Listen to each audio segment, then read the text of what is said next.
Recording in progress. Hey everybody, hello.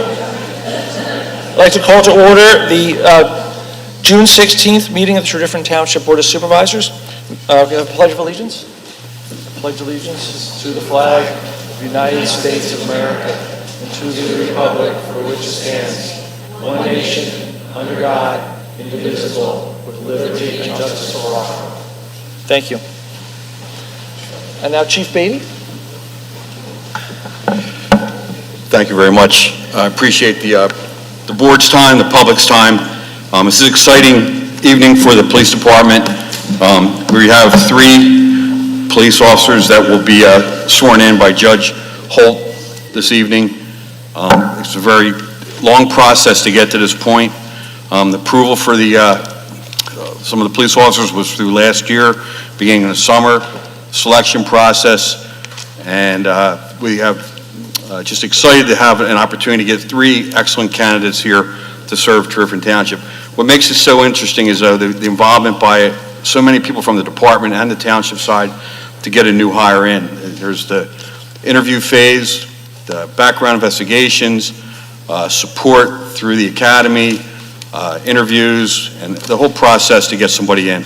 We're very fortunate. Tredyffrin has a great reputation, and we're able to have candidates that really want to come and work for our department. And I hope you'll be as excited as I am to meet these candidates. As you can see, the room's packed, and friends and family are here to support them, and the community is going to welcome you all. So thanks everybody for coming out, and once again, I appreciate the board's time. At this time, if we could have Judge Holt come up, I'm going to call up Ryan Wolk and his family. Come up to the front. Thank you. I didn't tap. Not yet.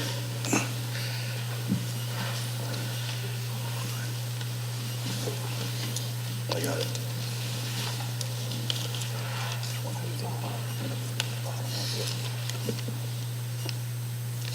Let's go.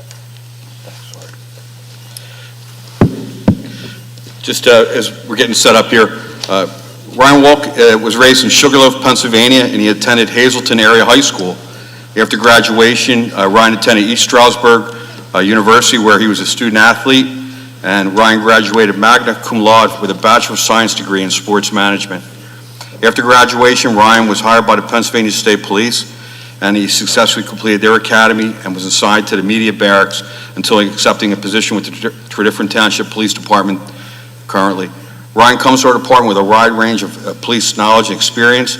We're very fortunate to have him join our department. With Ryan tonight, we have his father Albert, his mother Jackie, his sister Olivia, and his girlfriend Grace.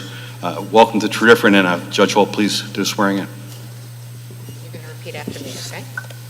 I, Ryan Wolk, raise your hand. I, Ryan Wolk, Being duly appointed a member of Tredyffrin Township Police Department, do solemnly swear that I will support, obey, and defend the Constitution of the United States, the Constitution of the United States, the Constitution of the Commonwealth of Pennsylvania, the Constitution of the Commonwealth of Pennsylvania, and the laws and ordinances of Tredyffrin Township, and the laws and ordinances of Tredyffrin Township, that I will at all times maintain true faith and allegiance to the same, that I will obey the lawful orders of duly appointed officers senior to me, and that I will discharge the duties of police officer of the Tredyffrin Township with loyalty and fidelity. I also solemnly swear that I will uphold, obey, and enforce the law without consideration to a person's race, color, gender, religious creed, sexual orientation, age, sexual orientation, age, national origin, ancestry, national origin, ancestry, handicap, or disability, handicap, or disability, and that I will discharge that duty and that I will discharge that duty with loyalty and fidelity. with loyalty and fidelity. Congratulations.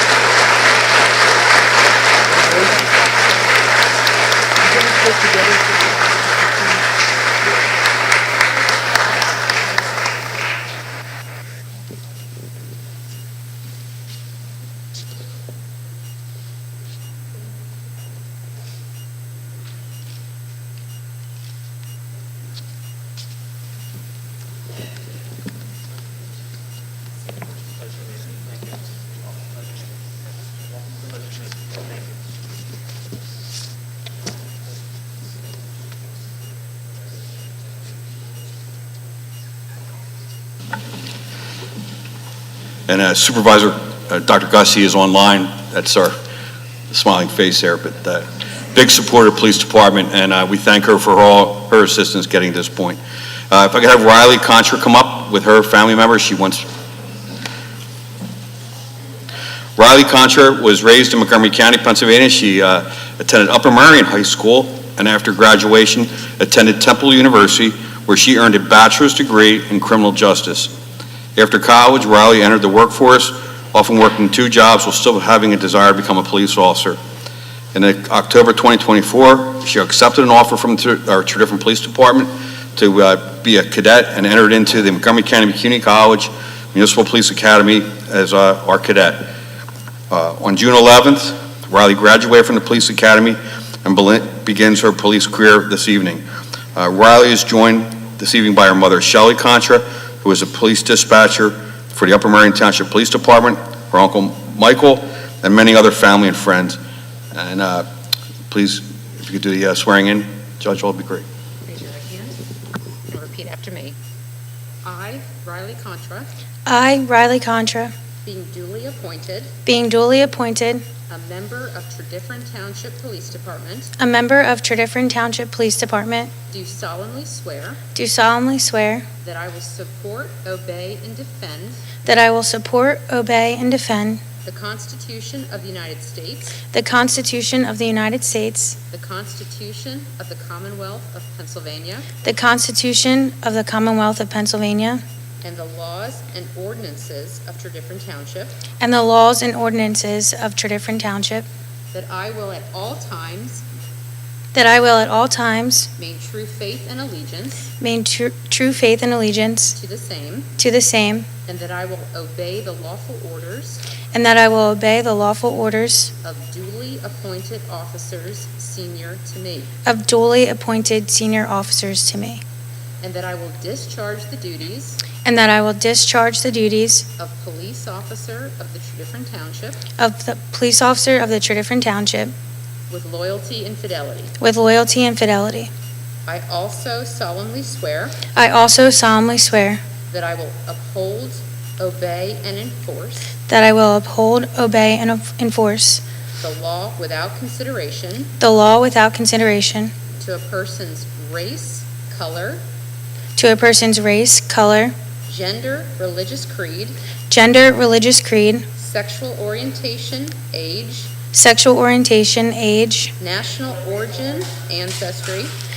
origin, ancestry, handicap or disability, and that I will discharge that duty with loyalty and fidelity. Congratulations.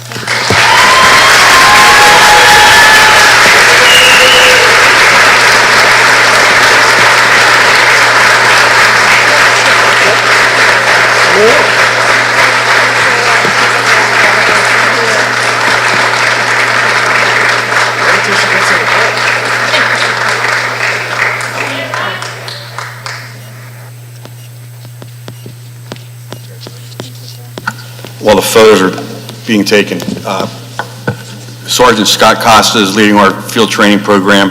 He's been very busy for the past few months, but all our field training officers and everybody involved in the process, we really couldn't do it without them. When the cadets were going to the academy, they began in January. They just completed their test last week.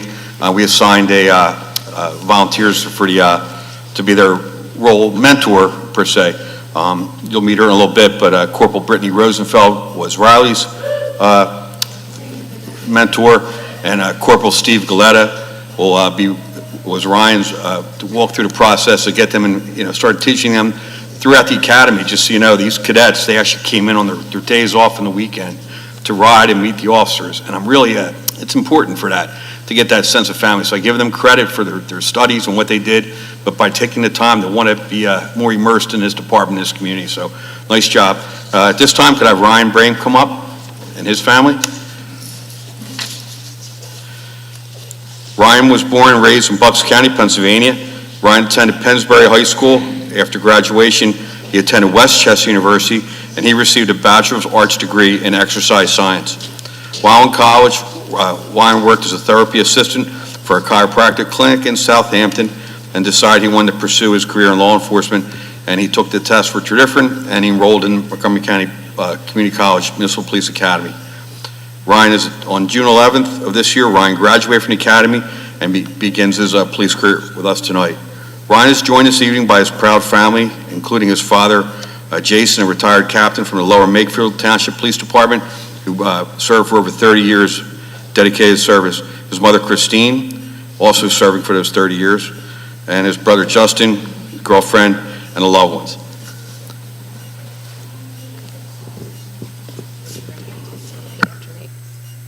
I, Ryan Brame, I, Ryan Brame, being duly appointed being duly appointed a member of Tredyffrin Township Police Department, a member of Tredyffrin Township Police Department, do solemnly swear do solemnly swear that I will support, obey, and defend that I will support, obey, and defend the Constitution of the United States, the Constitution of the United States, the Constitution of the Commonwealth of Pennsylvania, the Constitution of the Commonwealth of Pennsylvania, and the laws and ordinances of Tredyffrin Township, and the laws and ordinances of Tredyffrin Township, that I will at all times that I will at all times maintain true faith and allegiance will maintain truth, faith, and allegiance to the same, that I will obey the lawful orders that I will obey the lawful orders of duly appointed officers Of- senior to me, of duly appointed officers senior to me. and that I will discharge the duties I will discharge the duties of police officer of the Tredyffrin Township of police officer of Tredyffrin Township with loyalty and fidelity. with loyalty and fidelity. I also solemnly swear I also solemnly swear that I will uphold, obey, and enforce that I will uphold, obey, and enforce the law without consideration the law without consideration to a person's race, color, to a person's race, color, gender, religious creed, gender, religious creed, sexual orientation, age, sexual orientation, age, national origin, ancestry, national origin, ancestry, handicap, or disability, handicap, or disability, and that I will discharge that duty and I will discharge that duty with loyalty and fidelity. with loyalty and fidelity. Congratulations to you.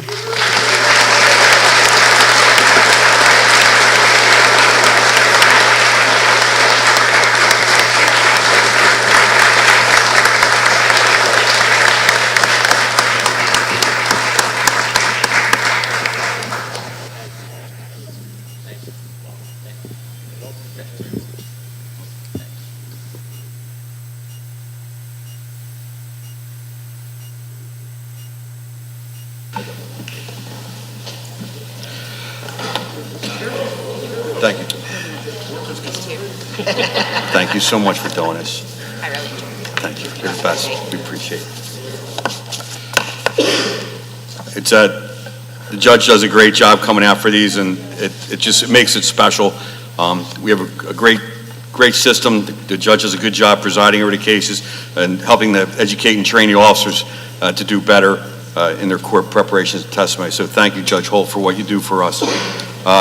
At this time, could I call up Corporal Brittany Rosenfeld and her family?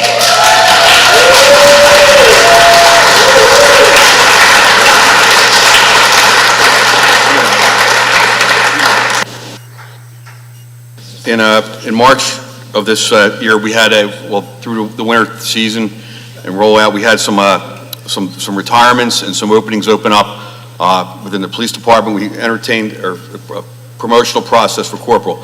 In Tredyffrin Township, corporal is a first-line supervisor on the street, on patrol, starting to get that education and experience and knowledge to become a sergeant and to further move up in the ranks. Corporal Brittany Rosenfeld joined the Tredyffrin Township Police Department in 2018. Prior to that, she served from 2014 to 2018 with the Montgomery County Sheriff's Office. Several of the ladies from that office are here, and great. I know them because I had a year-and-a-half stint there, and two of the hardest working ladies, and a real joy to be around. So thank you for showing up for Britt. She was heavily involved with, very active with the court system in Montgomery County. Here at Tredyffrin, she's a field training officer. She was just recently designated as a TASER instructor, going through our new TASER transition. And Brittany has a bachelor's degree from Westchester University in criminal justice. In her file, she has 6 commendations for various service to the community. One of the things we really are proud about is how much she is involved with our community engagement. Britt does the Shop with a Cop program. She gets out on many of the details or events that we have with the community to support and further improve our community relations with our public, but it's bottom line every call. So she's a true leader. Obviously, you heard the support for her. Congratulations to Corporal Brittany Rosenfeld.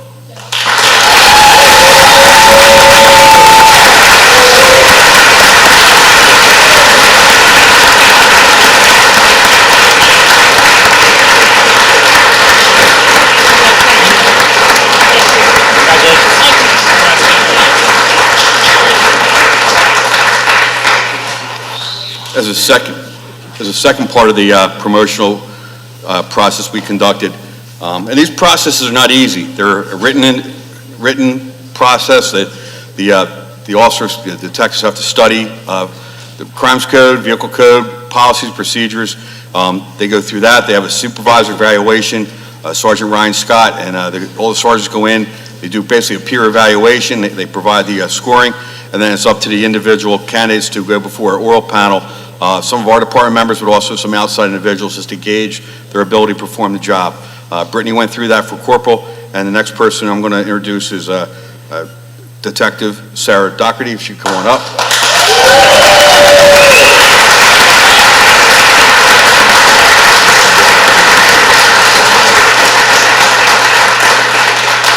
Now, I'm not sure if Sarah has family here. Pat and Charlie are here. So we got to get them up. So not just the, working, but we have the whole family. So congrats.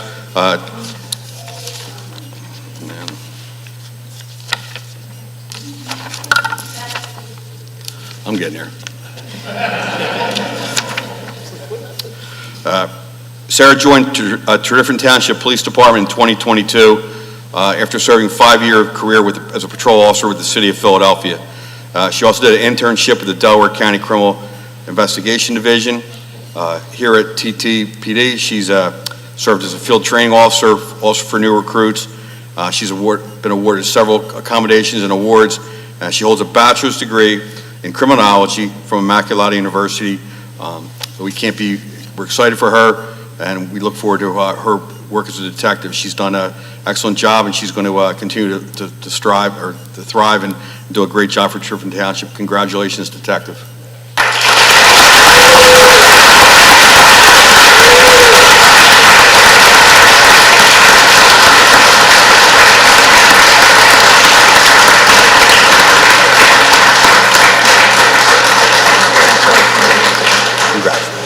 Congratulations.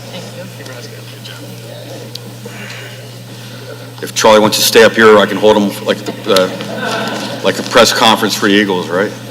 I really appreciate, again, everybody showing up for these officers, for my department. Look around the room, I see a lot of former officers and a lot of current supervisors, people involved with the process, or neighboring towns. Thank you all for what you do. Thanks for showing up for our people. And at this time, you're dismissed. Thank you.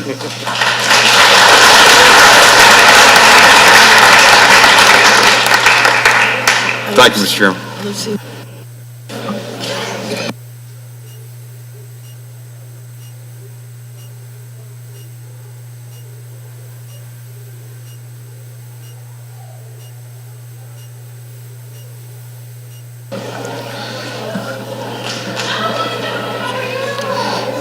As they filter out, I just thought I'd recommend a couple comments.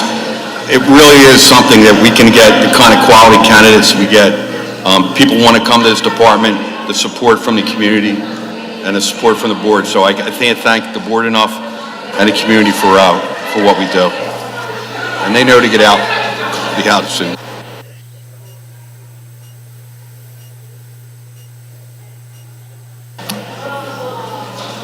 Thank you, Chief.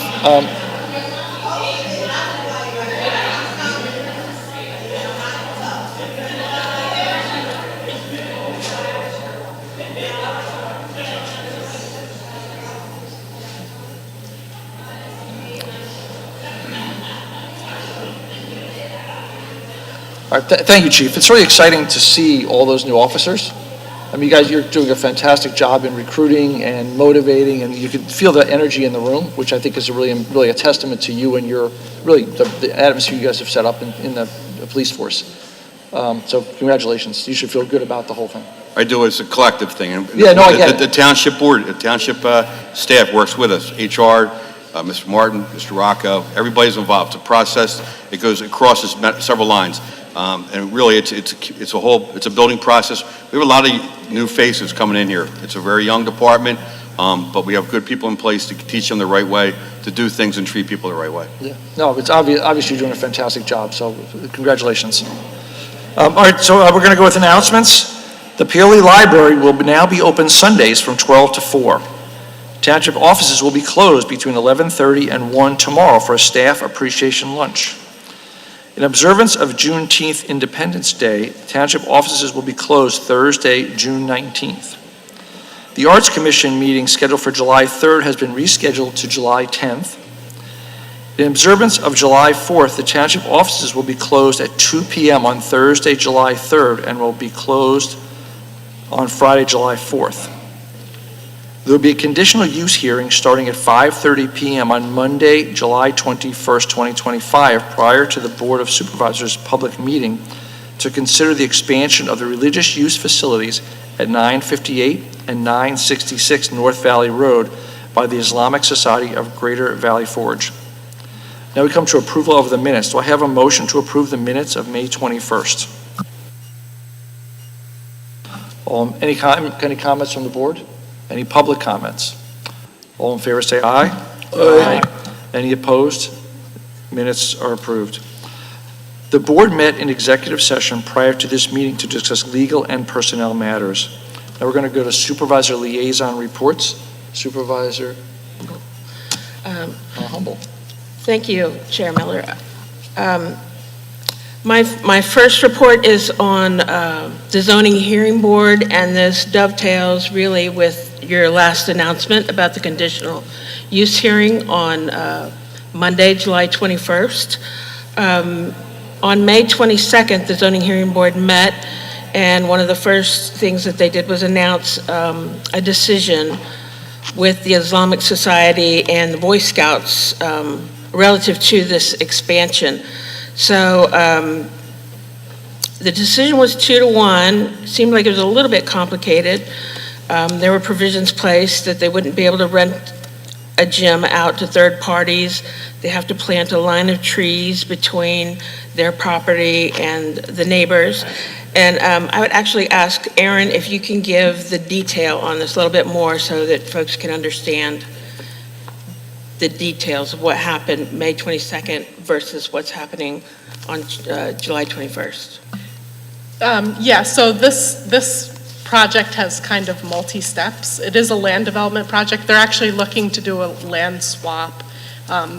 The Boy Scouts purchased the old Duncan Farms, and they're going to swap the land with the Islamic Society, so the Islamic Society will have up towards the road, and then the Boy Scouts would have in the back behind the creek. They went to the zoning hearing board first. That was kind of prior to the use, there's some bulk requirements as part of that institutional overlay that they'll be requesting at the conditional use that they needed some variances for, so that's what they had done at the May meeting. I have a question. There is a part of a creek, one of the tributaries of Trout Creek, runs down Devon State Road, through the Boy Scout property, through the Islamic Society's property, and down to Old State Road. Do you know how either of these plans will affect the stormwater that comes down those creeks? Well, I mean, they have to do stormwater on their property, so they'll have stormwater management there. It's not going to affect the creek itself and the drainage area that's coming to the creek, I guess. I'm not We just exactly sure what your question The township has had historic flooding where that creek hits Old State Road, and some people have called and complained. They think it's because of expansion of the parking lot there. So we want to be able to answer their questions and their concerns, that this plan is not going to, it's not going to make them worse. Right, yeah, I mean, honestly. they will definitely have to do stormwater. Again, this is a multi-step process. They're getting the use issues sorted out now, and then they'll have to go to the Planning Commission for the actual land development. That's where we'll work out most of the details, I would say, of the stormwater. They are aware that they have to meet stormwater requirements, and they're working on those as well, so. Okay. Yep. Thank you. Second, at the May 22nd zoning hearing board, there was an extensive hearing on the measure that was filed by Alan Brown Jr. regarding 927 Mount Pleasant Avenue. He was seeking a variance in order to rent it out as a college student home. It's in a C4 zone district. Mr. Brown did appear in person at the hearing, stated he's a longtime resident of Tredyffrin Township, went to Conestoga High School. He presently is in the military. He's had a long career with the military.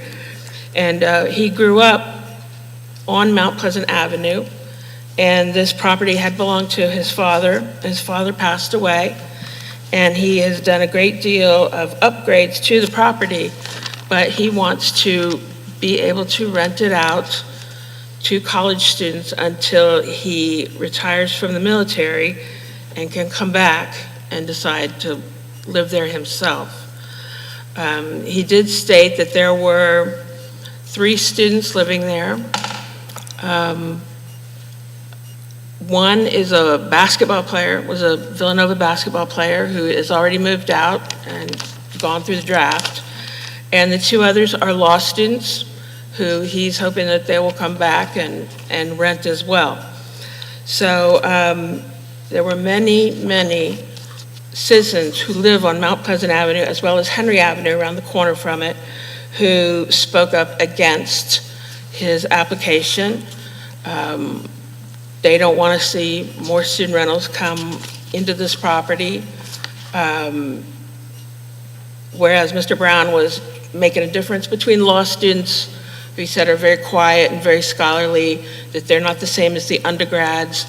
I don't know how the zoning ordinance pertains to that, but the residents said they did not want to see it rented out to any college students of any point there. Again, it was very long. So many people got up and spoke. It's a good reason to come to these meetings to hear everything, because I would keep talking for 20 more minutes if I gave you everybody's position and names of who came to talk. So that's what happened there. I'm expecting the decision will come down at the next zoning hearing board meeting in June.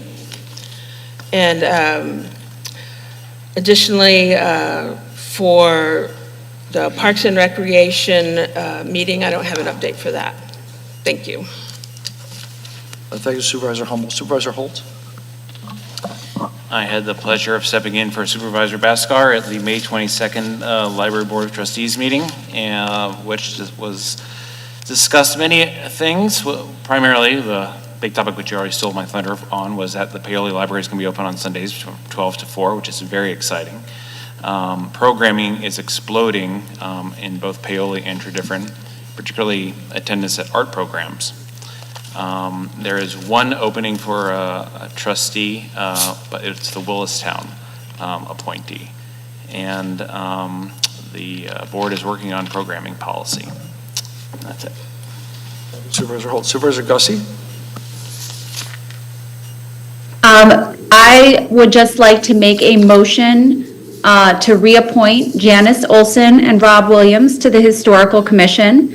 Both have been critical members to the commission, and I'm very excited that they would like to come on for another term. So I make that motion. Second. I hear a motion and a second. Any comments from the board? Any public comment? All in favor say aye. Aye. Any Aye. opposed? Motion carries. Thank you, Supervisor Gussie. Supervisor Wysocki.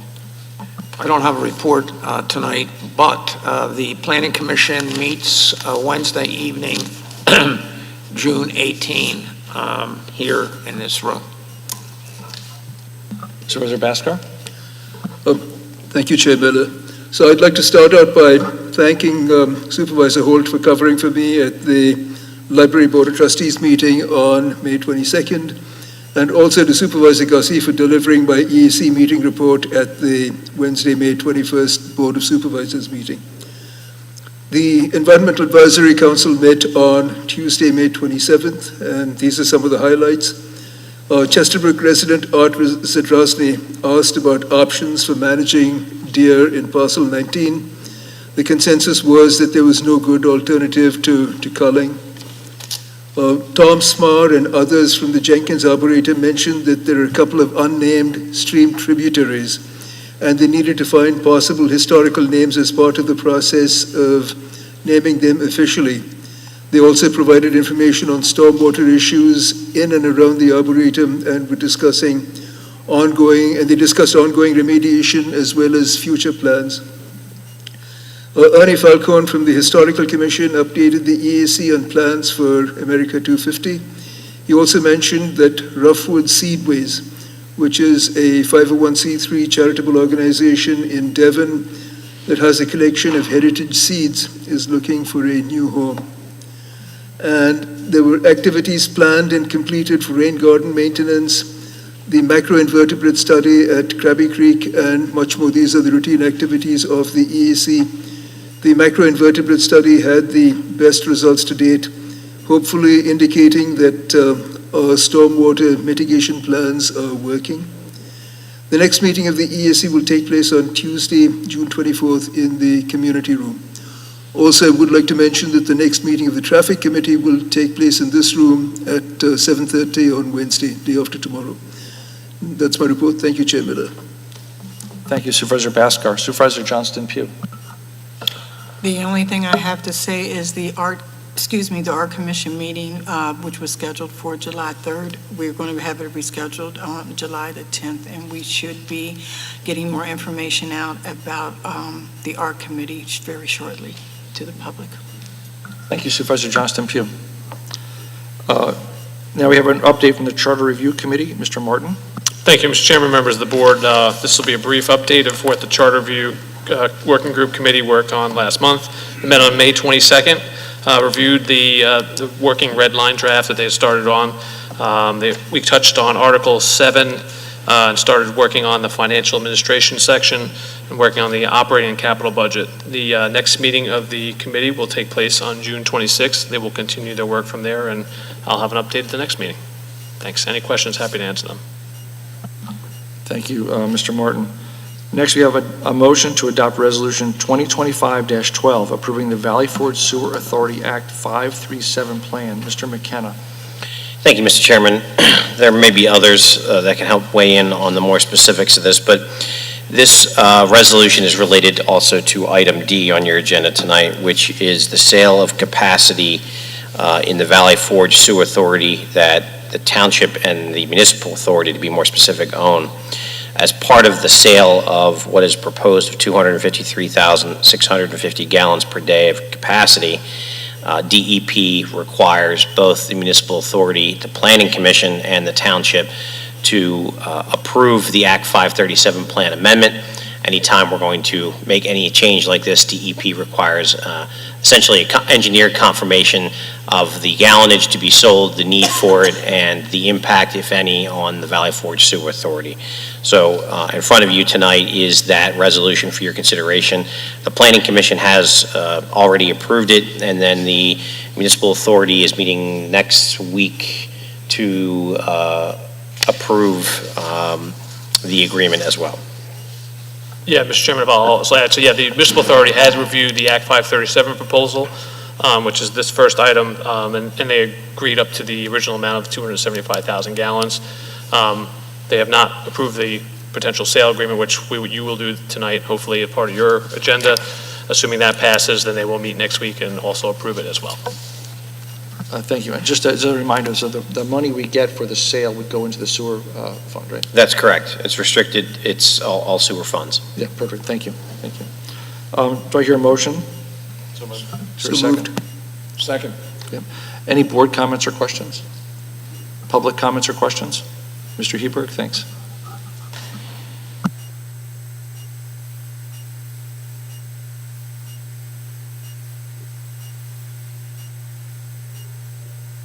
Am I on? I am on. So good to see everyone. I'm here to address a couple matters related to this item as well as the next item on the agenda. So as Mr. McKenna described, and to give a little bit of background, I've served as the township's representative to the Valley Forge Sewer Authority Treatment Plant Board since 2016 or 2017. And going back to probably around 5 or 6 years ago, a couple of the member municipalities, specifically East Pikeland Township and Schuylkill Township, expressed an interest in having more treatment capacity. They had development plans that were coming into their municipalities, and they did not have any capacity at the plant. So Tredyffrin at that time expressed at least an openness to talk about this because Tredyffrin has a large amount of excess capacity that we own at the plant, but that we're not using. So the township staff worked on it, the township engineer worked on it, Bill, Joe, Steve, Suzanne Lockhart, who's the township sewer engineer, over the past several years to sort of get our ducks in a row. And in recent months, we've basically worked out an agreement whereby the Valley Forge Sewer Authority member municipalities will purchase excess capacity from Tredyffrin Township. The township engineers have done long-term projections out 20 years and show that we will still 20 years from now, given where they see, where we've given them feedback as to what development trends are and so forth, we still will only be using maybe 2/3 of the capacity we have at the plant. So this is an opportunity for the township to monetize some of their unused assets. The Township Municipal Authority owns the assets of the sewer system in Tredyffrin and is responsible for maintaining the collection system, the pipes under the ground, the pump stations, its portion of these assets, including treatment plants. The municipal authority has about $25 million in reserves that it's accumulated over the years in order to reinvest into the system. This sale will add to those reserves. I think the central function and one of the central, local governmental functions is the treatment, the collection and treatment of sewage. I mean, it's something a lot of us take for granted, but at the end of the day, it's something that's very important. And so, the sewer system has over the years done a very good job, I think, of efficiently and safely collecting the sewage, getting it to the treatment plants, and doing it in a way that's at a very attractive price for the township residents. The township residents pay $250 a year to have all their sewage, anything that goes out of the house in a pipe, garbage disposal, water, everything, treated. So it's a real bargain. The township sewer system the municipal authority is in strong financial condition. They continue to reinvest back into the assets. The township owns 7 pump stations, and over the past several years, we're upgrading the third of those 7 pump stations, which is a couple or $3 million each one of those. So it's just a process of making sure that you maintain everything that's under the ground, because a lot of it's hidden, the pipes, the collection system, the treatments, the pump stations, and the treatment system. So what I would say is I'm fully supportive of this agreement, the submission of the 537, as well as the legal agreement that's been worked out between Tredyffrin and Valley Forge Sewer Authority. Thank you, Mr. Hebert. Any other public comments? Any board comments or questions anymore? Good. Well, there's a roll call vote. Supervisor Humble. Aye. Supervisor Holt. Aye. Supervisor Gussie. Supervisor Wysocki. Aye. Supervisor Bhaskar. Aye. Supervisor Johnston Pugh. And I vote aye. Motion carries. Motion to approve Valley Forge Sewer Authority agreement to sell and purchase excess reserve sewer capacity. Mr. McKenna. Thank you, Mr. Chairman. Just following up on what we had previously discussed, this is the actual agreement to sell the capacity, the 253,650 gallons per day at a price of $21.45 per gallon. The total to the municipal authority Township would be $5.4 million. It's obviously dependent upon approval of DEP of the Act 537 plan amendment. Thanks, Mr. McKenna. Do I hear a motion? So moved. Do I hear a second? Second. Any board comments or questions? Public comments or questions?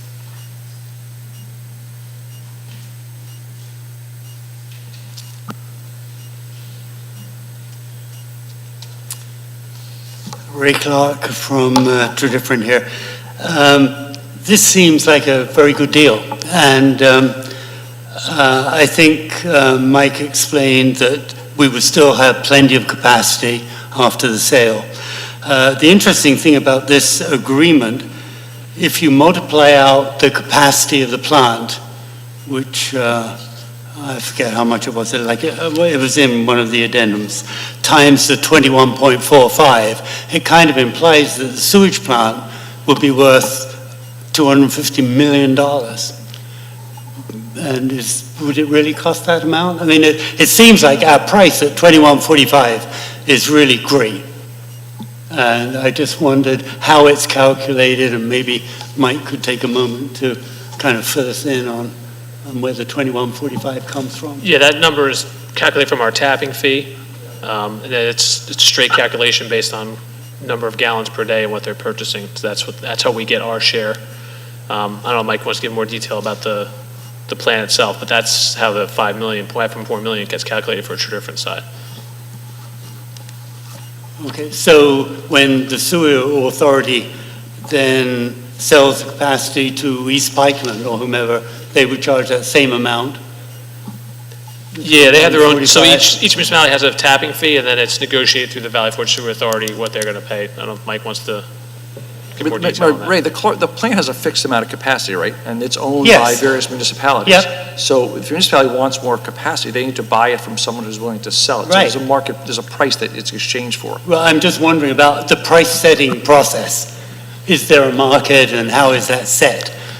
And it seems like the price is excellent, so Part of it was controlled by the agreements, but not precisely, if I remember, Mike. I think the parties all agreed that the tapping fee made the most logical sense to charge on a per gallon basis. Yeah, I don't know exactly how the calculation works, but I do know Suzanne calculated it for us, or Suzanne Lockhart, who's the township sewer engineer, and it's basically, there's not really a markup involved. It's okay, this is how much money that we have put in investment into the plant over the years.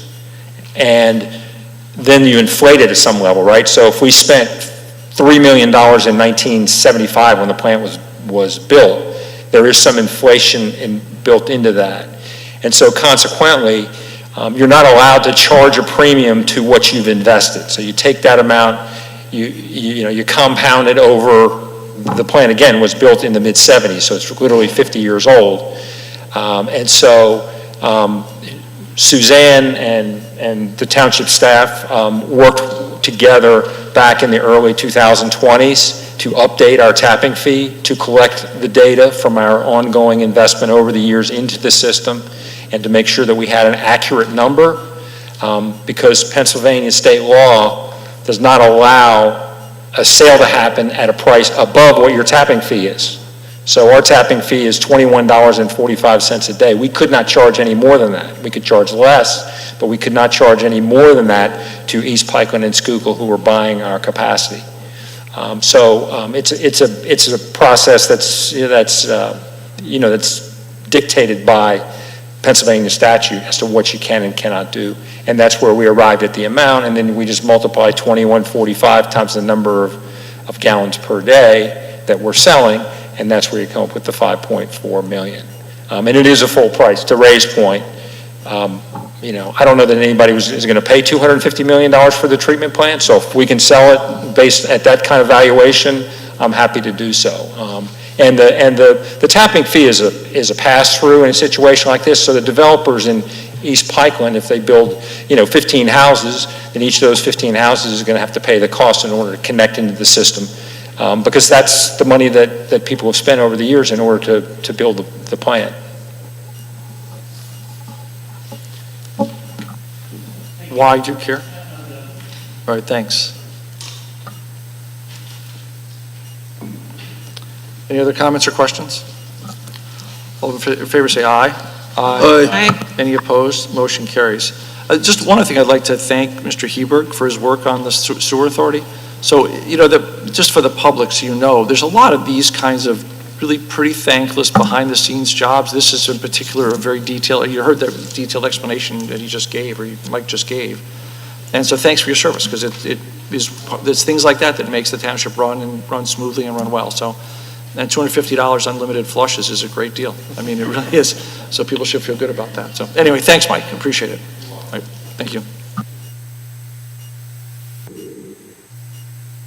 And we have a motion to adopt Resolution 2025-11, authorizing entering into an intergovernmental mutual aid agreement between municipalities located in Chester County that have municipal police departments for the purpose of providing mutual aid. Chief Beatty. Thank you. There is a mutual aid agreement already on file, but it's pretty old with the Chester County Police Chiefs Association. What the chiefs did was to go find models from neighboring counties and update their procedures. Basically, this is just how we organize our resources collectively for either emergency events or planned events that could happen. Whether somebody's going to assist Tredyffrin or we're going to assist somebody else, it's just broken down, and it's an agreement of how those resources are organized. And to exercise that and update it, this resolution was drafted just so that document could be used and signed off on. Pretty much it's an organizational tool for the chiefs to collectively lay out where resources are coming, how they're coming in, and just organize it in a better fashion than has been done before. A lot of times mutual aid is usually, hey, call on the radio, get help, and then it figures out later. This is just a way to formulate and organize that and put it in a more organized fashion. Available for any questions. Thank you, Chief Beatty. Do I have a motion? So moved. Do I hear a second? Second. Any board comments or questions? Yeah. Chief, so if I'm understanding this right, this is across all municipalities, or is it just within Chester County? Well, each county has a chiefs association, and the chiefs for underneath the director, the leadership of the district attorney is the chief law enforcement for the county. All the different chiefs and municipalities all work under that governance. This is, in our Chester County, the Chiefs Association meets and has a collective board, and we try and organize and form framework to how we work together, and that's what this is. Some municipalities may not sign off on this, some, I've heard most are. Some people had a little bit of language problems, but what the problem was, it just is just collectively organizing, so when we call up resources, where are they coming from? And then if there is, one of the big things that comes in this package is if there is reimbursement, to make sure that the municipalities do get reimbursed and who's in charge of that. And that's broken up in the policy itself. Thank you. I actually had a related question, which is what happens if, because we border with other counties, both the Delaware County and Montgomery County. are there agreements that go across county lines, or if something happens, is it like, we can drive up to the county line and then stop, and then someone else has to pick up? Well, the actual statewide municipal police, it's statewide.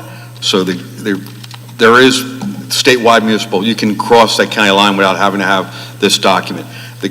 Delaware County has their package. Montgomery County, who basically our package, basically I was the chair of the mutual aid committee in Montgomery County before I came here. Basically took that model and brought it here, because it didn't have one. And it's taken 8 years to get it to that point. But we're at least in an organized fashion, a little bit behind the curve, but we're getting there. Thank you. Any other board comments or questions? Public comments or questions? This is a roll call vote. Supervisor Humble? Aye. Supervisor Holt? Aye. Supervisor Gussie? Supervisor Wysocki? Aye. Ray Baskar? Aye. Supervisor Johnston Pugh? And I vote aye. Motion carries. Thank you. Motion to award the contract for the 2025 Super Pave program. Mr. Fitzgerald. Thank you, Mr. Chairman, members of the board. Staff is seeking authorization from the board for the approval of the Super Pave program for 2025. On May 9th, we opened sealed bids through Penn Bid. The bids range from a high of $1,564,738.20 to a low bid of $1,152,474. Staff has reviewed the bid results. We are recommending board to approve Alan Myers, who is the lowest qualified bidder, for $1,152,474. Be happy to answer any questions. Thank you, Mr. Fitzgerald. Do I hear a motion? So moved. Do I hear a second? Second. Any board comments or questions? Public comments or questions? All in favor say aye. Oh, I'm sorry.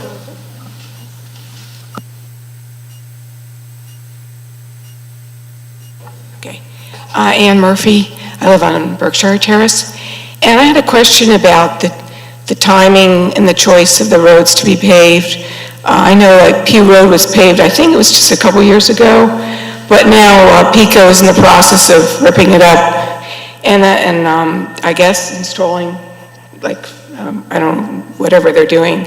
So I just wanted to know, is there some kind of coordination between Pico and Aqua, or are they just, and who's going to repave it after they rip it up, after we paved it? So it's just a question about that timing and coordination. Pico's going to be paving the road when they get done. So we adopted an ordinance probably 6 years ago that states if it's done within 3 years, they have to repave the whole road for what was already done. So unfortunately, they're coming just after the 3 years, but they will be repaving the area that they disturb.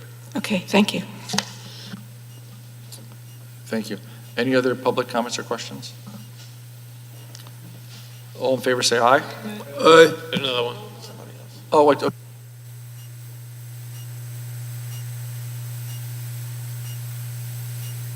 Roland Johnson, Paoli. Just a question, my ignorance. How, the $1 million, how is that determined what roads are going to be repaved? And my concern is some of these roads, with the repaving them, like coming down here, I'm not familiar with it, you made it like for cars to go faster.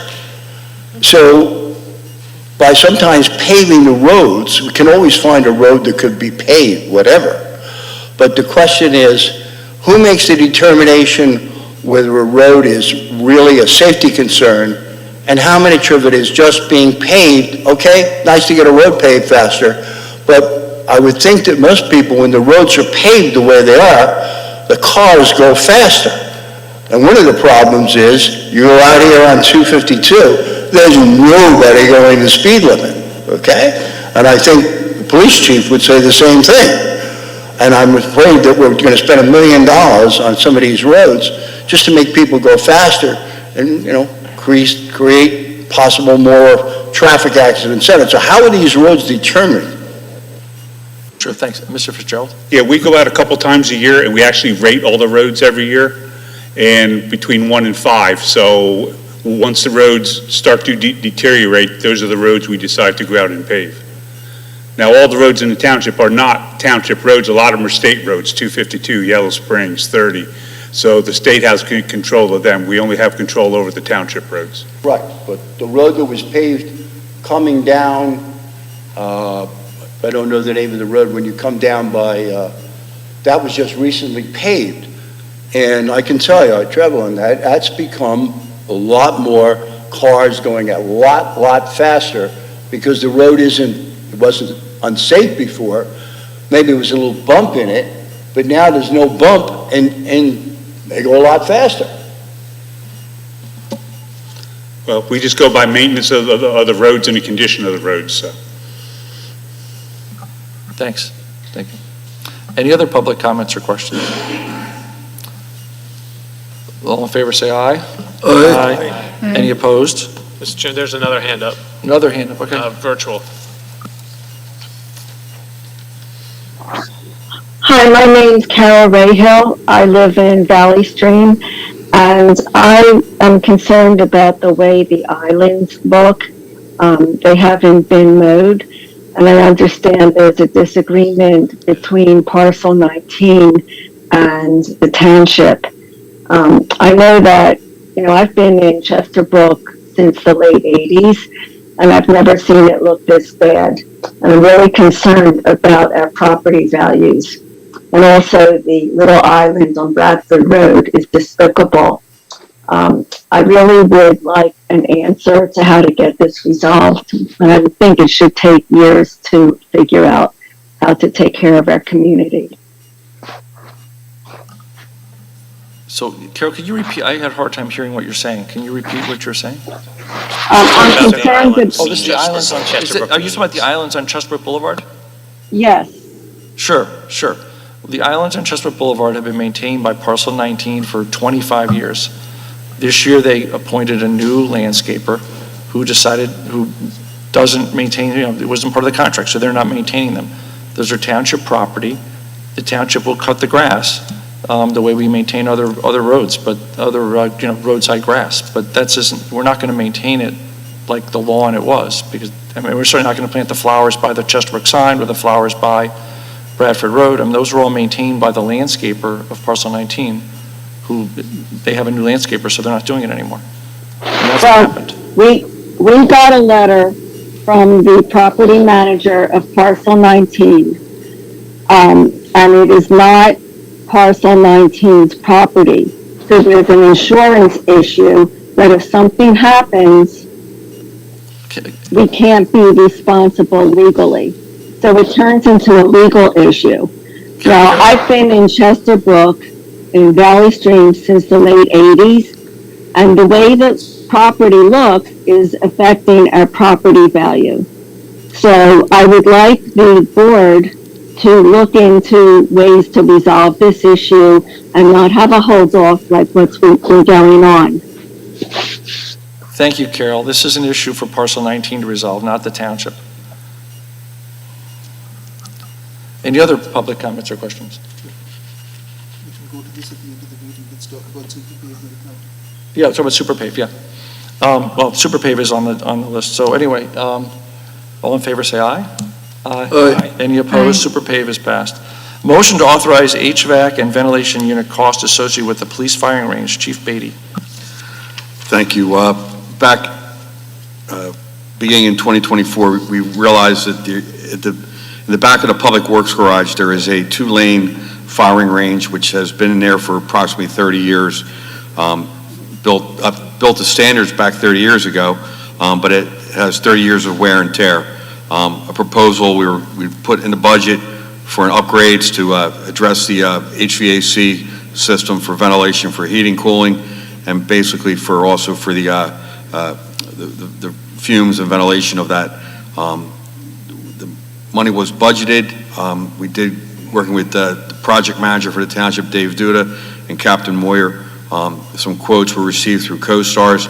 Before the board is a package that was prepared for the installation of the removal of what's there, the replacement of equipment that now meets proper criteria and warranty. It is CoStar pricing. It is over the proposed budget of $200,000. It's $235,627. We're asking for approval of that. If there's any specific questions, we'll try and answer them for you. Do I hear a motion? So moved. Do I hear a second? Second. Any board comments or questions? Sure. So I actually, when I saw this request, I reached out to Chief Beatty to ask, some more details because, one of the issues is with the filtration system is, removing lead. And lead is a toxic metal. The police have to handle it all the time because, bullets are made of lead. And I did some inquiry, and apparently you can get bullets which are made of copper. So I asked the chief whether we could potentially switch to copper bullets, but it turns out that one type of copper bullet costs about 7 or 8 times what a lead bullet costs, and another one costs about 3 times. So our budget for ammunition would essentially go up to 5 times what it currently is.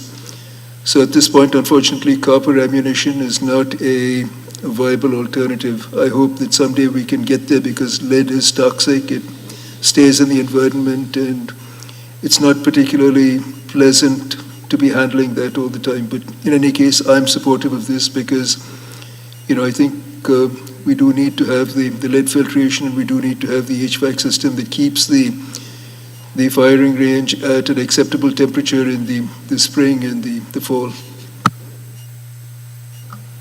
Any other board comments or questions? Chief, how long will it take for all of this to get cleaned out and put in and up to grade to where your officers won't be affected by the lead and all? Do you have an idea? The execution time, I'm not sure the execution time. How long? Come on. Captain Moyer worked hand in hand with Dave Duda and the project manager for the company on this, so. They're telling us from the time everything's signed off on, they will start anywhere from 4 to 5 weeks, hopefully, and it'll take them anywhere between a month and a half, 2 months until things are all switched over to the new equipment. Thank you. Any other comments or questions? All in favor, say aye. Aye.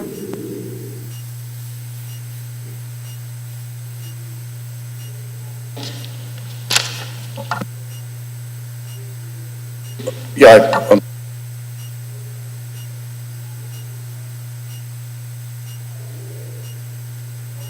okay, there we go. I'm sorry about that, so. Hey, listen, I'm Republican, so it's red. A question, I missed the cost. I didn't hear it. How much is the cost of this? $235,627. $235,000. Now, I'm just going to say this, as a fiscal conservative, we're raising the taxes by 5%.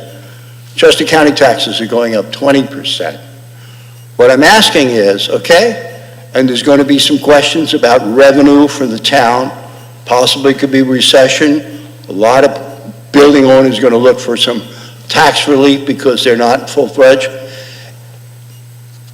Looking at that, there's not a safety concern. Can't this be pushed off a little bit? In other words, to say, hey, it's like anything. I'd love to do my kitchen over again. I'd love to do my bathroom over again. How about the money? Okay, where's the money coming from for all these things? And that's a question that a lot of people in this town have a lot of dough. I get it, but there's a lot of people that don't. And I would just hope that once in a while we look at something and say, you know what, just like the roads, instead of spending 1.1 million, maybe we could do it for 500,000 this year. Maybe on this, money we're going to spend on this, maybe we could say, hey, let's just hold off a little bit. Let's see how things go.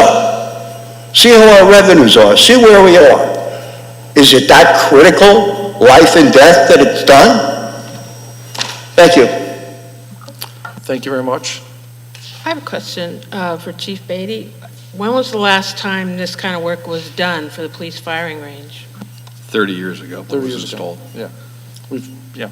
Thank you. To my knowledge. Any other comments or questions?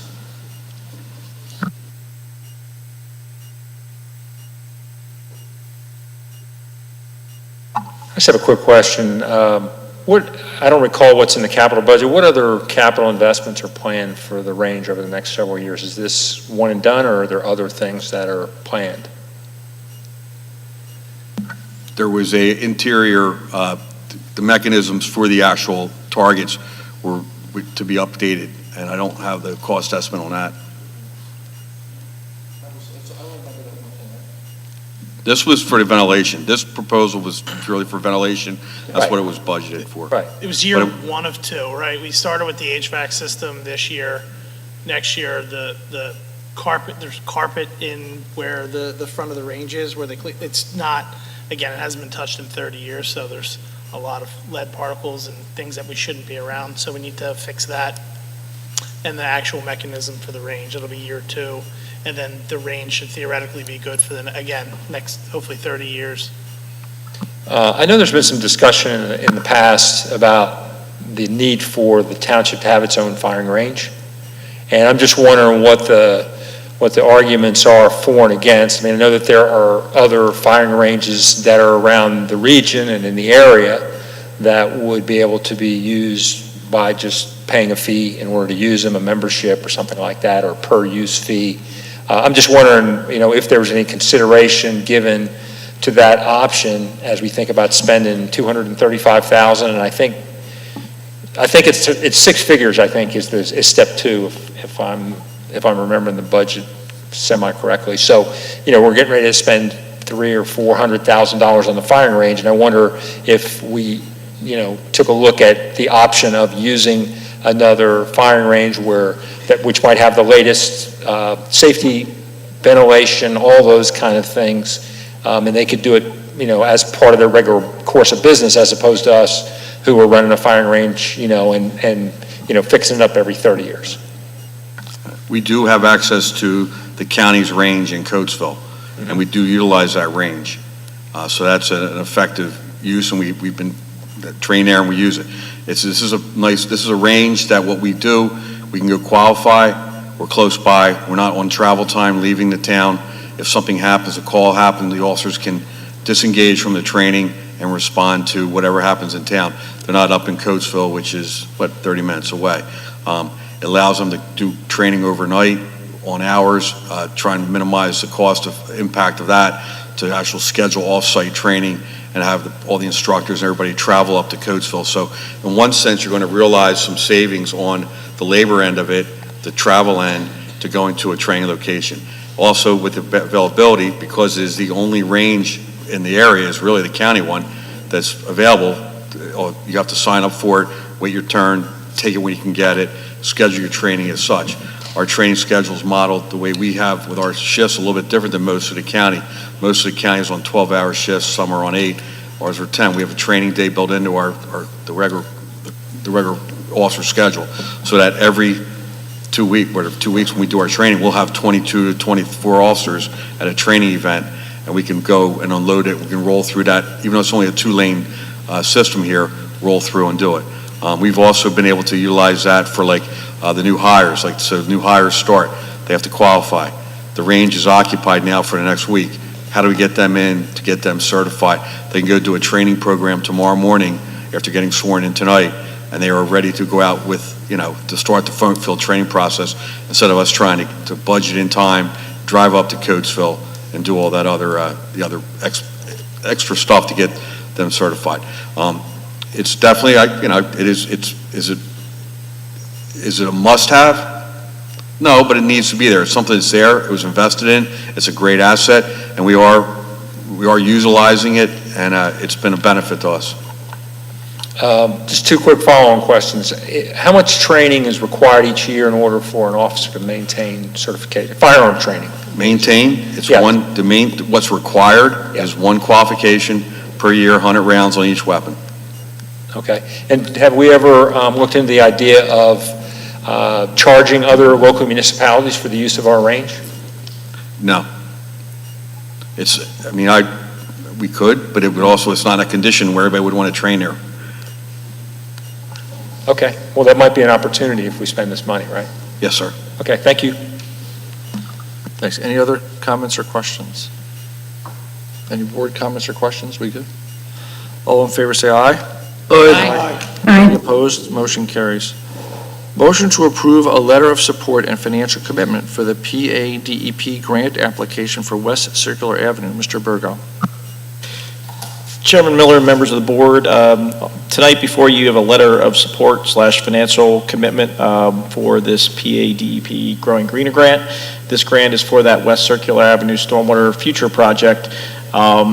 As part of this, we're required to provide letters of support from various entities. I think we have a total of 12 letters of support once we get the boards tonight. We have another township also on their agenda this evening as well. As part of that, the financial commitment for this project as well, we looked at a 30% township match for this project for the design phase and a 70% ask from DEP. So the dollars would be approximately $70,500 for the township, and we'd be asking for $164,500 as part of the grant for the proposal for design. This would be planned and put into the budget for 2026/2027. It would be a split year for those funds. So we're asking for the board's, basically sign off on that letter of support and financial commitment, and we will be submitting our grant application no later than Friday afternoon this week. Thank you, Mr. Burgo. Do I hear a motion? Do we hear a second? Second. Any board comments or questions? Public comments or questions? All in favor say aye. Aye. Any opposed? Motion carries. Motion to approve the proposal for Scantech digitization project. Ms. McPherson. Thank you, Chairman Miller, members of the board. Recently, the township has switched our permitting software. We are looking to close down our original permitting software, which is InterGov. Many of our permits and our documents were stored within InterGov. So we are looking to transfer the data out of InterGov into, originally we were going to do it through our new permit system. When they took a look at it, it was kind of very complex. I don't know all the technical details of how they do that, but they were unable to do it. So we had reached out to the company that's doing our paper scans, and they do have the technical expertise to do that. So we are looking to approve their proposal.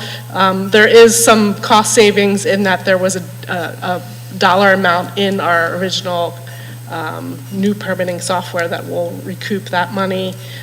We are also reaching out to them to see if we can get any additional assistance, since we're now having to spend some additional money to get this data transfer done. So I am asking the board to propose the Scantech proposal for $20,857.11. And Ms. McPherson, so the $20,000 is the cost, and we have a $10,000 savings on the other contract? Right, so in the other, the new permit software, there was $10,000 allotted for the data transfer that we won't be spending. So it's net 10,000? Correct. You got it, thank you. Right. I just wanted to get that out. Thank you. Do I hear a motion? Do I hear a second? Second. Any board comments or questions? Public comments or questions? All in favor say aye. Aye. Any opposed? Motion carries. Motion to authorize the capital purchase of a replacement pickup truck for sewer department. Mr. Fitzgerald. Thank you, Mr. Chairman, members of the board. Staff is requesting board approval to replace a truck that was, for lack of a better term, totaled by a tree falling on it on North Valley Road. While the sewer crew was removing debris from a manhole in North Valley Road, a tree fell on two of our trucks, causing minor damage to one and crushing the second one beyond repair. Fortunately, no one was injured as the crew was able to run out of the way, while another crew member remained in the manhole where he was working.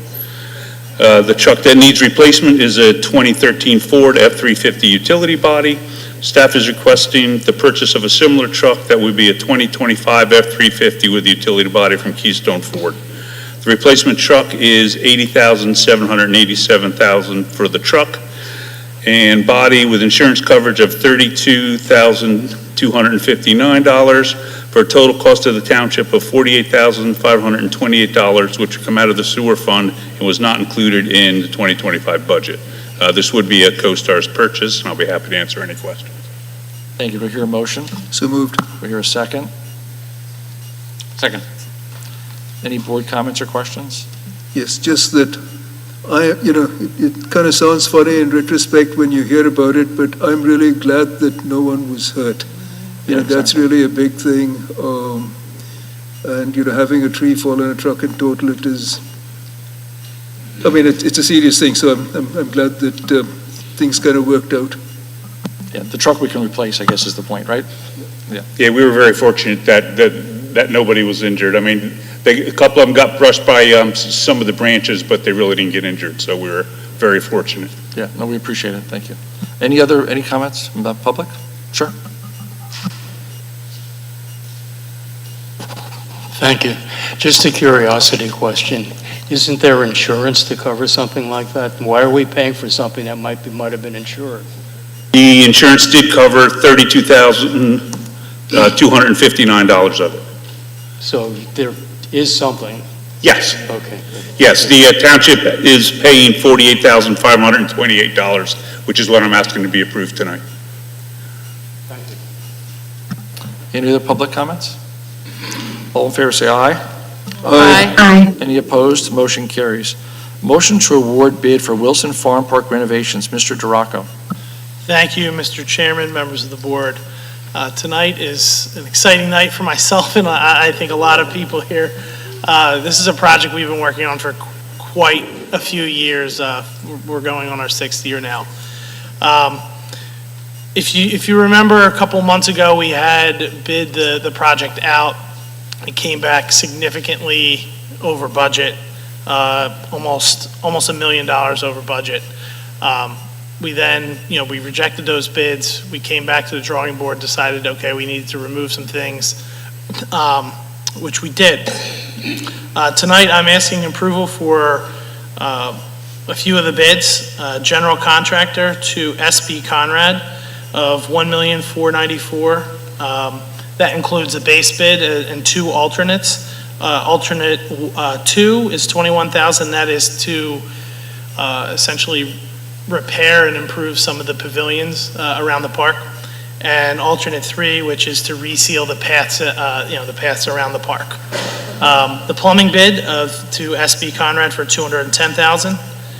The electrical bid, we're asking to award essentially to approve not to exceed $98,000. We didn't receive any formal bids in the bid. We spoke with the solicitor. Since this is now the second time, we're able to go out and solicit bids directly. So we asked SB Conrad to bid. They gave us a bid of $98,000. We have requested other bids from some other companies. We're just waiting to get those back, but we didn't want to hold things up any longer. We're also asking to approve the proposal from General Recreation for $709,334.25, and that is for all the new playgrounds in the park. The total cost of the recommended renovations is $2,511,334.25. We have about $1.1 million in bond funding remaining from 2019 for this. We have a little over $1 million grant from DCNR, as well as a $40,000 donation from the Parks Foundation to help offset the cost to renovate the dugouts on the baseball field. So we're asking for $346,334.25 to come from reserves. I am happy to answer any questions about the project. Do I hear a motion? So moved. I hear a second. Second. Any board comments or questions? I do. Let me ask you a question, Duraco. And I know you've been working on this forever and ever, amen. But the money that you're asking, or they're asking for Wilson Park, is $300 and some thousand. What's left in the kitty for these other parks that need to be done, that don't get the same high profile as Wilson Park? So right now we're working on the construction documents for Friendship Park. Those are underway. The cost of that's being covered by our Parks Fee in lieu of account. So as developers have come in over the years and they haven't been able to provide the adequate green space, they make a contribution, which is restricted for parks use. So we're using that for that. I applied for $1 million grant in the winter to cover the construction costs for that project. So over the last couple of years, we spent a lot of our ARPA money that we received to upgrade. We did a lot of work at Maisie B. We did a lot of work at Woodbine with just upgrading we installed a pavilion there, new swings, that type of stuff. We've repaved and redone all the courts and all the other parks. So, we're looking at the 5-year plan. All the really major renovations at this point, other than Friendship Park, are kind of squared away. And obviously, looking forward, we'll have some major capital planning with 355 Chase Road. So if you wanted to add something, like the things that you've done, but if you want something else done to one of those parks, that now has to come into the 5-year capital? Correct. 5-year capital? Yep. Okay. And so then you have to request it and then start seeing where you can get the money from? Mm-hmm. Okay. Yeah. Carla, I know you're relatively new here. We've spent a lot of money on the other parks, and this Wilson Park project, we have $1 million grant that's been sitting there for, it's a long time, so that, yeah.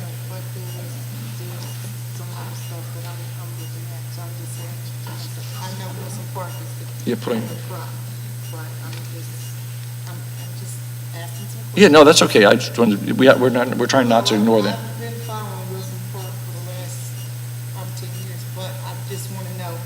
There is, besides Friendship Park, which is what you want to do, the dog park, but if there's another park that you want to see about having some things done, how far in advance Sure. that becomes now in the 5-year project and how you go about it. So that's why I was wondering what's sitting there and how you do it. Okay. Well, that makes sense. Okay. Yeah, we're happy to keep our parks up. That's an important thing for the township. They're one of the most used resources we have, so, yeah. Yeah. All right, thanks. Any public comments? Joe, We also have just an a online quick question. comment as Wasn't well. there money from ARP that was going to go into American Rescue Plan funds originally?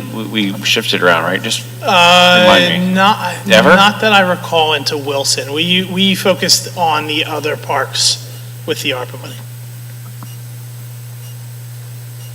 We also have an online comment as well. Yep. You want the red light on, so we have it. Then Roland Johnson Paoli. Now, correct me, you said we're going to use money that's left over from bonding, right? So, okay, so that's money that's being taken out of any future debt that we may have or projects that could use. There's money that you said from grants, okay? If anybody watches the news, etc., pretty aware that a lot of grants are being cut back, trimmed, etc. Now, I don't know how many people go to Wilson Park a lot, okay? I'm there a lot. I walk a lot there, okay? We just approved, I believe it is, the supervisors spent, I don't know, on the pickleball courts that we're getting by eminent domain. What's that going to be? $2-3 million? Okay? Now we're going to do this, okay? And it's keep adding money, money, money. Now, I'm there a lot, okay? I think it looks pretty good. The only thing that I would tell you that doesn't look good is the geese poop all over the walkways when you walk around the lake. I don't know how many of you have walked there lately, but it's really pretty bad. And we have kids going around over there, and the geese poop all over, okay? And there's kids playing over there. I would think, instead of spending millions of dollars, the number one priority would be is how to control the geese in the area that create a problem for kids walking in there, playing in the grass, dogs, and destroying the property. That, to me, is the main concern, but I'll just say this, okay, as a taxpayer, etc., public comment would be, I've been to quite a few of these meetings through the things, and nobody seems to get up and say, you know, for the taxpayer, let's put some of these things off a little bit. We're raising taxes in the town, Chester County's raising the taxes, and everything is a go-ahead. More money, more bonding, okay? I would just like somebody once, and all the votes are always 7-0, 7-0. Just for, and I think when you talk to some of the people, and I don't know how many of the supervisors get out and talk to people, but I gotta tell you, when I talk to people, and I tell them that we're spending by eminent domain $2.5 million for pickleball courts, you know what people say? I'm not interested in pickleball courts. We're going to do an update on the park. You probably ask most people in the township, what do they think of the park? They say, hey, it's pretty good. The only thing people would complain about that do walk over there is the geese poop that's all over the sidewalks. But I realize you're going to go ahead with it no matter what I say. It doesn't matter. I understand that. You're going to go ahead and you're going to approve that. I'm just telling you, I worry about what the long-term effect is going to be for the budget and taxes and money. And I just like somebody once in a while to step their neck and say, you know what? It's a good idea, but we're going to push it off next year. Let's see how things go, how the economy goes, what happens in government. We got a gubernatorial election coming up, okay? Legislature up. Depending on grants for money, I wouldn't do that. But anyway, thank you very much for listening. Thanks. I'd be happy to address that, Mr. Johnson. Again, the money's coming for the Wilson Park improvements. The first $1 million was included in the bond issue that went out in 2019. So that money is for use only for what the bond issue covered. We can't, now that we've got the money, use it for something else. And then the grants that we got, again, the grants were specifically for these improvements to Wilson Park. So once we have the grants, we can't take that money then and direct it towards something else. We did get a lot of ARPA funds 4 years ago. That money was used right away to do some improvements at Maisie B. Hall Park, where we redid all of the pathways and put in a pavilion and redid all the basketball courts and the playground equipment. So that came from the ARPA funds. And then some improvement with Stratford Park was a long time coming. Specifically, we needed a new parking lot that comes off of Upper Gulf Road there, and that just got finished, a couple months ago, is that correct? Yeah. So it took a long time, but the monies didn't come from the budget. They were directed there from other sources. Fees in lieu, we got a lot of those when the apartment complex went up on Swedesford Road. They called it the Ember, now they're calling it the Point, which quite frankly is a better word. I don't want to live somewhere where Ember is the word, it sounds like a fire hazard. A lot of fees in lieu came for that. I'm still opposed to that apartment complex. I would rather they had to comply than that they, with not making it so big and so extensive, than that they basically pay for the right not to. But a lot of those monies were going to go into Tea Garden Park, putting in a comfort station. PICO told us we couldn't do that, not anywhere on that, and so we moved the comfort station, put it in close at D'Ambrosia Park. So we have done that. And then these other fees in lieu that have come about. Friendship Park, I don't know if you've been there recently. It was the worst park in the township. It still is, because nothing's been done to it. The walking paths, they're not obstructed by goose poop. They're obstructed by, they're all buckled, all in the back. So they desperately need to be redone. The playground equipment is reaching the stage of needing to be redone. And we've spent probably 2 years looking to put a dog park in there. Doesn't mean that would be the only dog park in Tredyffrin, but we have to start somewhere. And that place is actually a good place to do that. We haven't put any of the money into the former fireworks park. It's now the bird sanctuary. I've gone there a few times. There's no birds there. But we haven't put any money into it because what was the money before? Nobody can park there. We're trying to leave it open so that if birds want to come there, they can. And who am I missing? Cedar Hollow Park. We haven't done anything there recently, but we are trying to make these improvements to the neighborhood parks, not just Wilson Farm Park. So, I totally agree with Supervisor Johnson-Pugh when she's asking questions about what about the neighborhood parks, because I've been asking that since I got on the board. So we're trying very hard to look at them, do what we can. I disagree that Woodbine has had a lot of work done to it. I mean, I'm glad that the basketball courts were resurfaced. That happens at all of our parks regularly at a certain time. The pavilion there was built by fees in lieu from when that apartment complex went up right there on Central Avenue, close to the Paoli train station.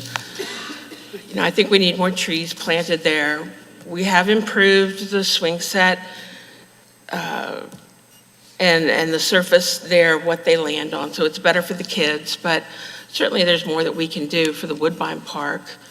But we do welcome you to send us correspondence about what you're thinking about, because we do get out there and we do talk to a lot of other people, but we may not be talking to the same people that you're talking to. So we welcome any input that you have. So thank you. I just might add 5% of the annual budget for Tredyffrin Township goes to parks. Just 5%, which I personally would argue would be a little low, but I think puts in perspective of where the spending in our township is actually going. If you look at the 5-year capital plan for Tredyffrin Township, $3.1 million is going to Parks and Rec, with about $58 million going to stormwater, sanitary sewer, non-stormwater infrastructure. That's our building, roads, bridges, fire, EMS, vehicles, equipment. I think we're getting a very good return on our investment by certainly respecting and appreciate your comments tonight, sir. So I just wanted to, I'll be brief.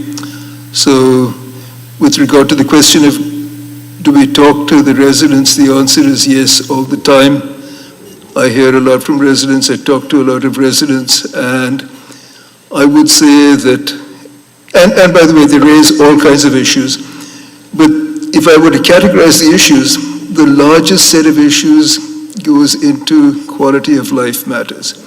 There's a very small minority that talk about the tax burden that we have, and I'm certainly, it's not that I don't hear it about that at all, but certainly quality of life issues in Tredyffrin are the biggest category of things that I hear about when I talk to residents, which I do all the time. Thanks. The only other thing I would add, sir, is that process-wise, mostly what we're approving in these meetings is things that are budgeted during the budget process. And during the budget process, you do hear supervisors push back pretty hard, and you'll hear residents push back very hard on the spending priorities of the township. So a lot of, I mean, I agree with you. You do see us voting, 7-0 to approve most of the expenses you see here. Almost everything you see here, except for the truck that got crushed, was budgeted from last year's budget, including the tax increase for this year. So that's sort of the process. So it's not that people don't push back. It is just that what you're seeing now is us kind of going through the budget, going through spending the money that we budgeted previously, if that helps you think about it. So we super encourage you to come during the budget process and push back, because that is really the best time to make effective changes for what we spend in future years, if that helps. And we do value your comments. I mean, I want to say we appreciate all the public comments we get. So anyway, thanks. We have a gentleman who's been waiting online, and then we'll get you.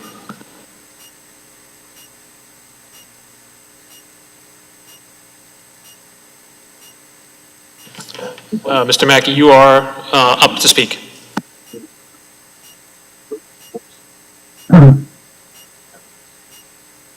Am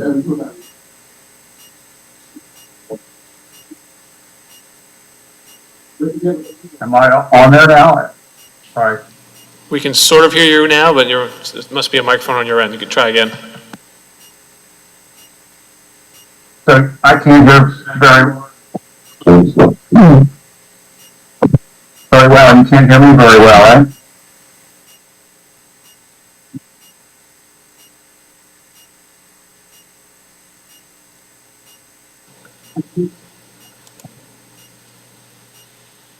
Let's let him come back, or see if he comes back. Anybody have public comments? Oh, yeah.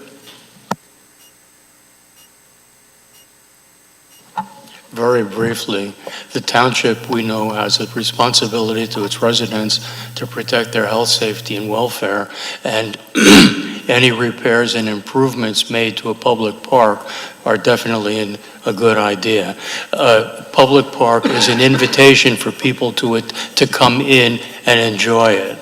And if we're going to maintain a public park in poor condition, we can expect someone to get hurt, which can result in a lawsuit, which could cost more than the cost of making the repairs. It's only common sense. So I really think it's a good idea to do what needs to be done to protect the safety of the people who use the parks. They're very nice parks overall, and it's a good idea. Thank you. Thank you. Do you want to try Mr. Mackey again? We'll try one more time. Give him a shot. Yeah, thank you. Mr. Mackey, we'll give it one more shot. See if you can hear us now. Hello? Go ahead. Can you hear me okay now? Not too great, but if you get closer to the microphone. I'm sorry, it must be a speaker issue on my end. I was listening to Joe's summary of the, what he's trying to accomplish tonight, but it was a little bit surprising to me that he didn't mention the apparent exclusion of the pickleball courts that were conceived over 5 years ago after public input on the putting green. So if that's not part of the plan, which I only saw by virtue of reading the agenda a day or two ago, what is the plan for the putting green and the geese farm that's been there for 10 or 15 years? Is there an interim or remediation plan, Joe, or anybody else? So Now we don't have pickleball. That's fine with me, except I think it should go in Wilson Park. But now, 5 years later, we're finding out that there's not even the bocce courts on the putting green. So, is there future funding in the pipeline, Joe? Or what do you plan to do with the putting green that's been like this for 10 or 15 years? Well, that's just one of my several questions I wrote to you about again today, but it's kind of a primary question.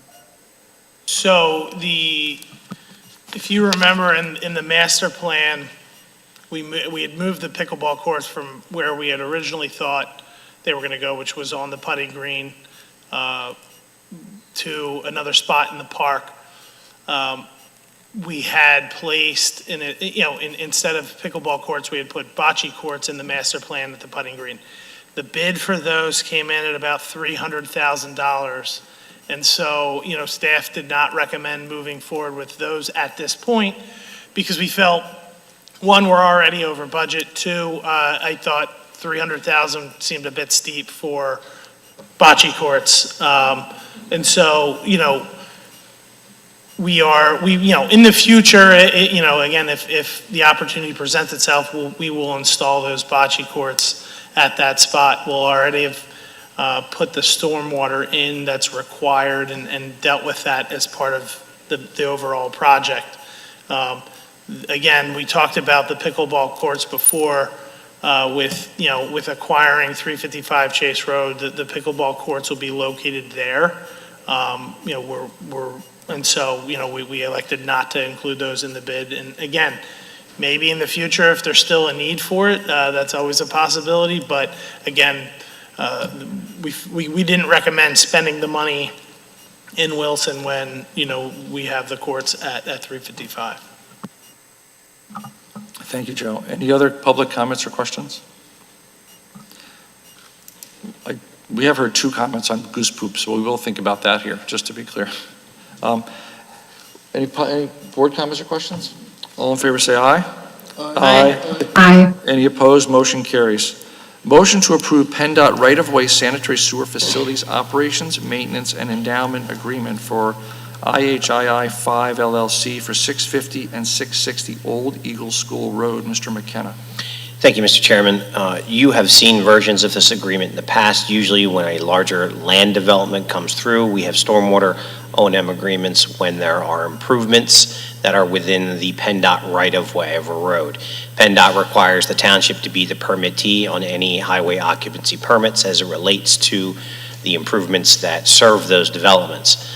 In this case, it's not a land development. These were 2 single lots that are being constructed by the same company. They were building permits only. So we modified the agreements. We removed the language to the financial security since there isn't any. And so we modified it to be specific to the building permit process instead. We took out the endowment requirements since it's not an association that's going to be maintaining this. It's just a single family. But we do have enforcement rights to be reimbursed if we have to go in and do any of the work. We have municipal lien rights. We have any other claims that we can make at law. And they're for the same developer. They're just two parcels right next to each other. Do I hear a motion? No. Do I hear a second? Second. Any board comments or questions? So is this, I have one question. So this sanitary line that they're connecting, the owners of the building, whoever buys the house, is responsible for maintaining it in perpetuity, right? That's correct. These agreements will be recorded, so they will run with the land for any homeowner. Okay. And how about there's a liability insurance obligation. Does that also run with the landowner, or is that just during the construction phase? I'd have to double check. I think it would have to run with the land for any subsequent owner. Okay. All right, thanks. Any other, that was my comments or questions. Any other board comments or questions? Public comments or questions? All in favor say aye. Aye. Aye. Opposed? Motion carries. Motion to approve escrow release number 3 of the amount of $52,508.50 from Menal Road LLC, 105 Vincent Road, balance remaining $84,409.28. Mr. Burgo. Chairman Miller and members of the board, this is request number 3 for this particular property. It includes a number of improvements that have been completed by the applicant and the contractor, including some inlet protection, erosion and sediment controls, concrete curb, roof drains, piping, an energy dissipator, and a stormwater system that was installed on Lot 3, which is still under construction. So there was also some trees included in this discharge. So it has been inspected, and we are recommending release in the amount identified this evening. Thank you, Mr. Burgo. Do I hear a motion? Do I hear a second? Second. Any board comments or questions? Public comments or questions? All in favor say aye.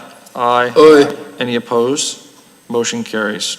Now we go to new matters. Are there any board member new matters? Just a couple quick items. I would like a little more clarification of what's going on with this parcel 19 issue and what exactly part in Chesapeake. Is that where the property or the road is being divided? That's township property that we own and that we're cutting? Just Darren can answer what the small portion we're cutting. Yeah, the small portion we cut is the island. It's right there by Adams, where the rain garden is. We cut like half of that going back up toward the shopping center. We've always maintained that part where the walking trail is underneath the Chesterbrook Boulevard.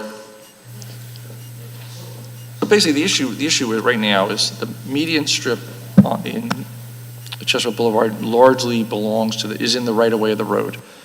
If you go all the way up by Valley Forge Road, there's these 2 large islands which have flowers and signs and lights and all this stuff. Those 2 belong to parcel 1 for historic reasons, mostly because the signs are there and stuff, I think. Then you have the narrow median that goes all the way by the middle school up to where Adams is. That is in the right of way of the road. That belongs to the township. There's this piece where there's a path that goes under the roadway, that all belongs to the township, and then the rest of it that all belongs to the township, and then the rest of it all belongs essentially through the corporate center to the township. Historically, parcel 1 cut the grass up by their area of by the middle school, that whole part all the way to the Adams.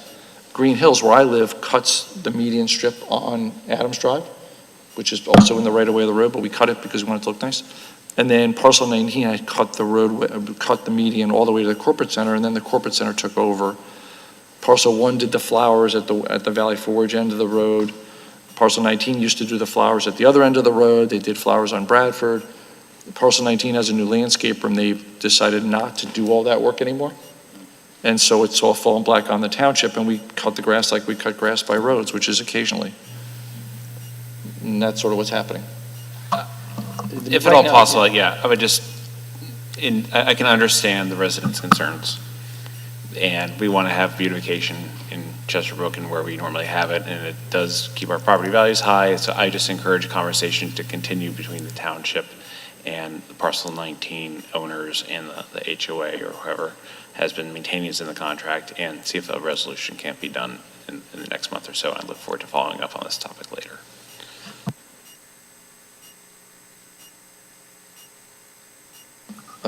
Thanks. Any other comments?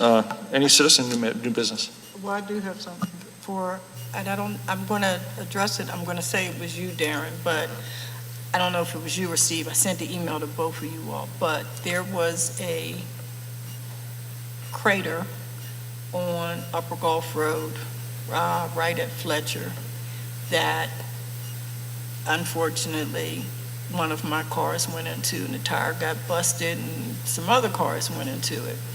And I sent an email, so I don't know if it was you who called PennDOT or if it was Steve to keep me from calling PennDOT and going to jail. But within, I'm going to say, a half hour, 45 minutes after I sent the email, and I went out and came back, it was done. They had came and paved it and everything. So I appreciate which either one of you all did it, because it probably saved a lot of other people's tires from getting busted, because it was a crater out there. So thank you. I only made the phone call and the email, so we have to thank PennDOT for finally responding to something, so. Good for them. Thanks. Any others? I'll echo Supervisor Johnson Pugh's statement regarding the roads and her car getting messed up. 5 years, same thing happened to my car, not in that location. I took it to the dealership to be fixed, and they told me it had broken the axle and that they couldn't even let me leave in the car, that I had to either have the whole thing replaced and fixed or buy a new car. So anyway, thank you for what you do to help our roads stay in good shape. Any other board member new matters? Any citizen new matters?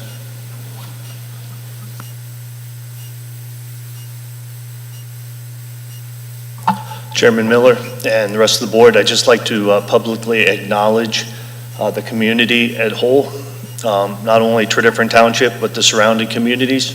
On June 7th, the Paoli Fire Company had its annual fire prevention open house. The hours were 1 to 4, and we saw over 800 people come through. We had 500 people shooting off a chemical fire extinguisher. We went through hundreds of gallons of water with the kids knocking cones over. We had a window escape. We had a moon bounce that was 2 stories and 30 feet long, and the kids loved it. It was an absolute joy. I will say at 12:59 it stopped raining, and at 4:02 it started raining again, so we were blessed with the weather. But I just would like to acknowledge Officer Butler was there with 2 other police departments, recognized those guys, and it was a wonderful event. It's every year, the first Saturday of June, and it was a really big success, and we owe it to the community and all the people that support us. So to them, I appreciate all their time on Saturday. Thank you. Well, thank you. Thanks for doing it also. Thanks. Any other citizen new business? Our next meeting is scheduled for Monday, July... Oh.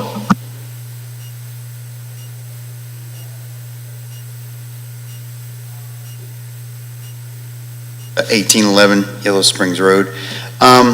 Something that I wanted to bring about for a couple of years now, and I've been just recently moved back.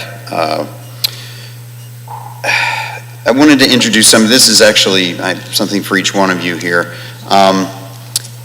We've been having an issue with bamboo on our property due to a neighbor, and it's something that I've tried to address for the last couple of years, and there's no ordinance in this township for this, so I went ahead and borrowed some of the ordinances from Radnor and Lower Merion, and I wanted to see about introducing that to Tredyffrin tonight, because I just think it's not just me, but there are other people in the township.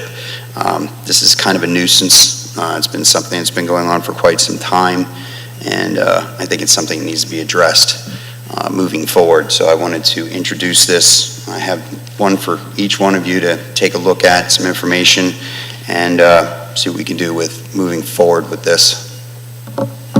So my suggestion, so we have an ordinance subcommittee.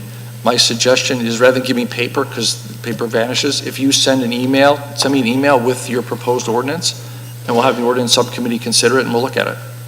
I mean, that's sort of a good process to go through. I've never done anything like this, so I don't know how it works. So But my email is easy. So our email, if you just go to it's dmiller@tredyffrin.org. Okay. Could we hear what the issue is? Yeah, the issue is bamboo is invasive. Oh, the bamboo, okay. Yeah, bamboo is Yeah, invasive. So yes. it's creeping bamboo is basically. Excuse me, sorry. I'm going to make a suggestion that instead of going directly to the ordinance committee, he go to the EAC first. That might be a better avenue, and then they can bring that, if they choose to move that forward, we can have it go to the ordinance committee at that point. Sure, but I think process-wise, if you send it to Aaron and to me, okay, that'll get at least people looking at it. Sure. And if you want a paper copy, go for it. Yeah, give me a paper copy. Sure, no problem. Okay, well, that's fine. How to get the email. So if you look on the Tredyffrin.org website, okay, go under Supervisors, you can find all of our emails. Or mine is dmiller@tredyffrin.org. It's like the easiest thing to spell you could think of. So. Okay. Got it. And we'll take, okay.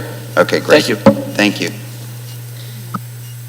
Any other citizen new matters? All right, the next meeting is Monday, July 21st. And do I have a motion to adjourn this meeting? So moved. Second? Aye. Thank you.